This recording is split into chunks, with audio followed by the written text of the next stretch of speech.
සුබ දවසක් වේවා හැමෝටම. ඉතින් අද මම මේ පණිවිඩය අරගෙන ආවේ ඔයාලා ගොඩක් ආදරය කරන සංජය අකලංක. එහෙමත් නැත්නම් TikTok ජාලය පුරා ගීත ගායනා කරන ඔයාලගේ ආදරණීය ගීතරුවකගේ මේ මගේ ජීවිතේ ගීතයේ ඉතිරි කොටස ගැන කියන්න.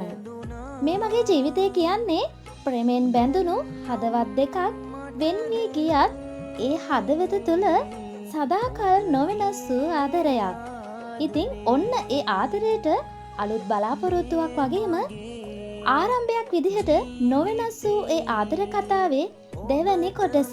ගෙවුණු මතකයන් ගීතයත් එක්ක අපි ළඟදිම හමු වෙමු. ඉතින් ඔයාලා හැමෝම ආදරය කරපු මේ මගේ ජීවිතයේ ගීතය වගේම මේ ගීතයත් ආදරෙන් වැළඳගනී කියලා මං විශ්වාස කරනවා. ඔයාලා හැමෝටම ආරාධනා කරනවා ගෙවුණු මතකයන් මේ මගේ ජීවිතයේ දෙවැනි කොටස රස විඳින්න කියලා. සංජය අකලංක.